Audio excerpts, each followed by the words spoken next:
Happy Scripture Map Monday. I am back for another video in the Fruit of the Spirit series that I've been doing. And if you're new here, every 2 weeks I show you the walkthrough my maps on the words of the fruit of the Spirit. And if you have missed the first two maps that I did, which was on the fruit love and joy and peace, make sure you go back to my YouTube channel. The videos are saved there, and if you're on Instagram, the videos are saved under my highlight called the fruit of the Spirit. Now, if you've been following me in this series, the steps that I'm about to tell you today may sound redundant. Now, that's because that's the steps that I've been doing when I'm mapping, but there might be some details that are a bit different, so I hope you will still learn something new today. So before we go into my map, I just want to repeat again, the inspiration of this whole series came from this devotional book called Sparkling Gems from the Greek by Rick Renner. It's a devotional book that using Greek words studies for a devotional thought. So it's a very good resource if you're doing a Bible verse mapping or word mapping. So the inspiration for today's map came from the entry July 25. It's on the word long-suffering and gentleness. Now, if you're a beginner, you might want to just map these two words together to keep things simple. But if you are more advanced in your scripture mapping, feel free to map this word on its own page, and that way you will get more notes in and more lessons and more mapping done. So here it goes. This is the inspiration of this map. So this is how my map looks like for this these two words, long-suffering and gentleness. This is actually the most interesting map that I've done so far, just because of the imageries that I drew here, as you can see, because of the imageries of the word, and it just makes things stick in my mind better. And it's also one of the fruits that I'm praying for myself. So before I do anything on this page, the first thing that I usually do is reading.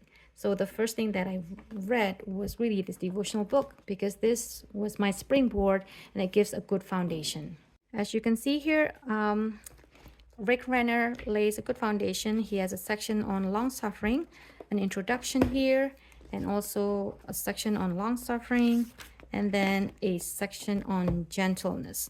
And then he usually ends with a prayer, confession, and also questions for you to consider.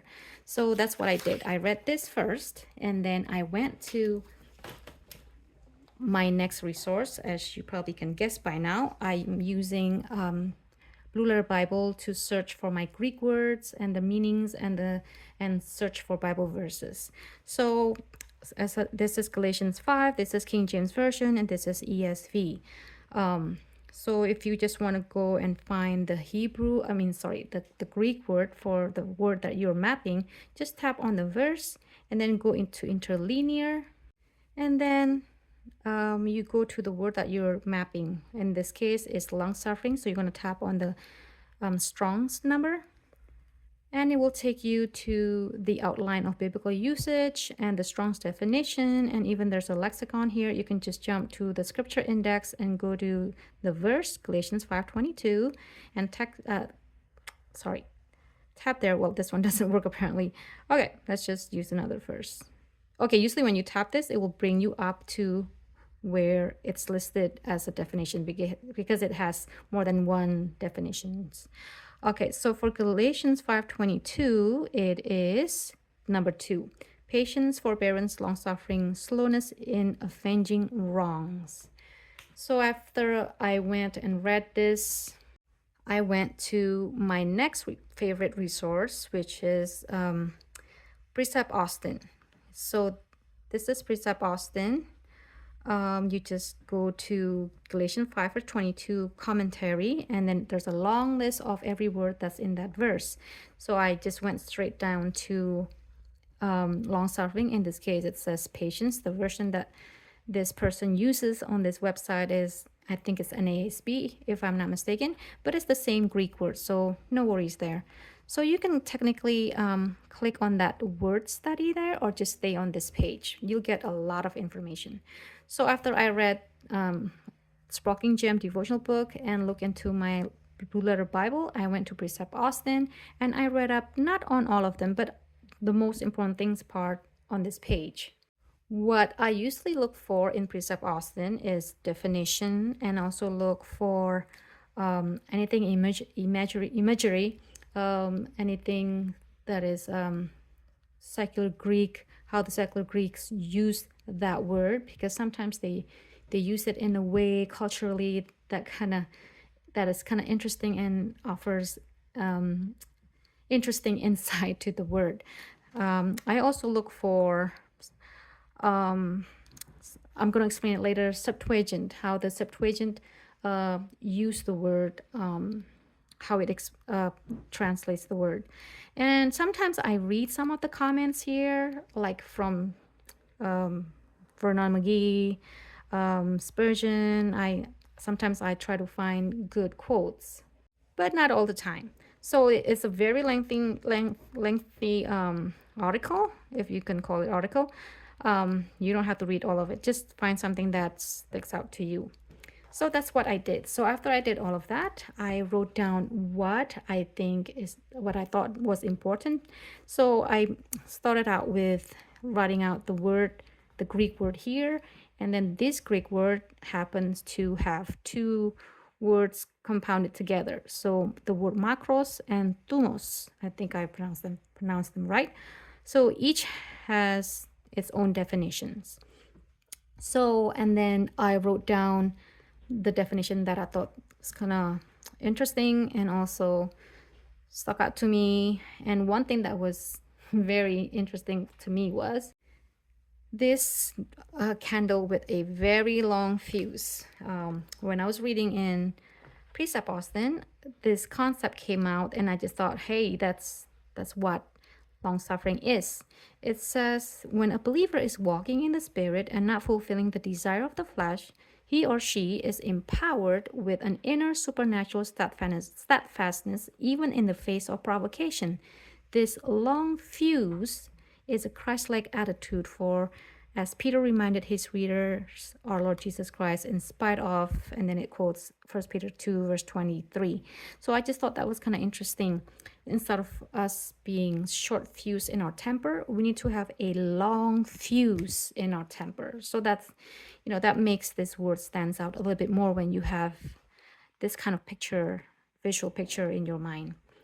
And then the next thing I went was, I found this quote by Spurgeon, once again in Precept Austin, that I thought it's kind of interesting. So I put it down there. So feel free, if you find any quote that you like from a preacher, from a book, from anywhere that fits into your map, go ahead and put it there because it's meaningful to you, right? So write what's meaningful to you. So, and then the next thing I went to was Septuagint. Do you know what Septuagint is? Septuagint is the Greek translation of the Old Testament. So this word macrothumia in the Septuagint, the word macrothymos, which is related to the word macrothumia, G36116, is usually used to translate the phrase slow to anger from Hebrew phrase erek or erek apaim, which means literally long nose. So whenever you see the word slow to anger in the Old Testament, think of a long nose. And I found that in, once again, Precept Austin. If you scroll down a little bit, then you will find it there. So I just thought that was that was interesting. And then I also connected with some Bible verses. I did comparing scriptures with scriptures. Actually, this was brought out in Rick Renner's book. Colossians 3 verse 12 says, put on therefore long suffering. Now the word put on is the same expression as you put on your clothes. So when you put on your clothes, you make a choice to wear that kind of clothing. So long suffering is also a choice. You make a choice to be long suffering. It doesn't come supernaturally. It's just not definitely right away produced in you, but you make a choice to put on long suffering. So I like that. That's why I put it down here. And then 1 Thessalonians 5 verse 14. Now we exhort you, brethren, be patient. The word patient uses the same Greek word toward all men. And Rick Renner points out that to be long suffering is our Christian responsibility, an obligation to God to be long suffering, especially with those who struggle and fail. So I like that, and that's why I put it there. So the last thing I did for the word megathumia was comparing with other translations. You can do that with your Blue Letter Bible. Once again, you tap on your verse, and then you go to your translation comparison, and you can see what other translations translate this Greek word as. So apparently most translations translate with the same word. So, but I picked the ones that two translations that I thought were kind of interesting. So I chose Amplified and also BBE. I think that's, I'm not quite sure what BB stand for, but anyway, AMP translates as patience in brackets, not the ability to wait, but how we act while waiting, bracket and close brackets. And BBA translates it as a quiet mind. So I like that. So I put that down here. And then after I'm done with this, I felt like it was sufficient, and I went to the next word, gentleness. And I went through the same process. I went through reading the devotional Sparking Gem on that section first, and then I went to my BLB and went to the interlinear once again, and then tapped on gentleness, and then I went to Precept Austin, and if I keep scrolling I will come to gentleness or cherostotes. And I went through the same process, and I wrote down what I thought was important on my map.